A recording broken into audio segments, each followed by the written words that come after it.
Jadi belakangan ini saya jadi punya hobi baru nih Bapak Ibu. Jadi di sini ada nih yang kira-kira berdasarkan usernya IMDb yang lagi populer apa aja sih, atau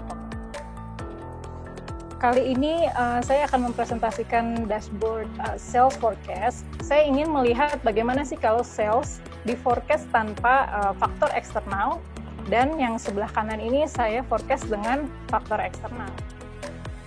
Saat ini di masa ini kita sedang masuk dalam era digital di mana segala sesuatunya iya. Dan di situ dilihat yang paling mirip. Sebagai contoh di sini avatar ya. Itu kita bisa melihat bahwa directure-nya mirip-mirip. Cash is the king. Ini berarti kita harus ngejagain uang yang sudah kita tanam.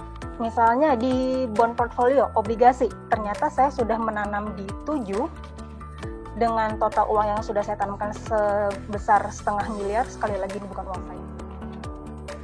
Pada kesempatan kali ini saya akan menjelaskan mengenai okupansi splitter pada jaringan kabel fiber optik.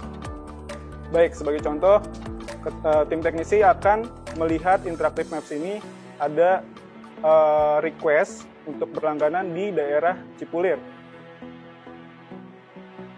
Mana sih rumah yang paling bagus untuk kita beli? Ya nggak sih?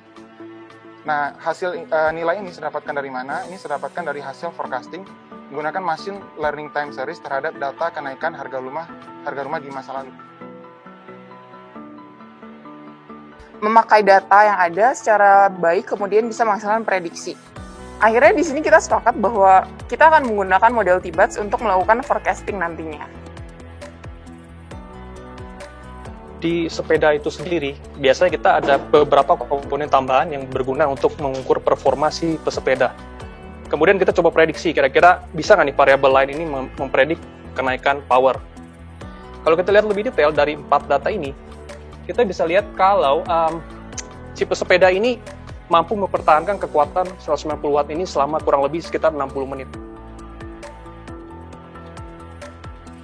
Banyak aplikasi dari sistem rekomendasi zaman sekarang itu yang terlalu simpel.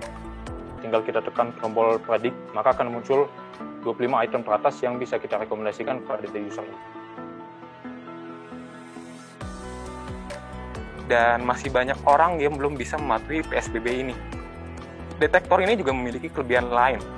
Tidak hanya tempat sepi, tempat kerumunan, tapi deteksi ini juga dapat mendeteksi dari berbagai macam perspektif. Dan salah satu pengeluaran yang sering sekali dilakukan oleh orang Indonesia adalah pembelian beras. Pemodel machine learning untuk harga beras ini dengan metode time series, di mana saya menggunakan 4 buah pemodelan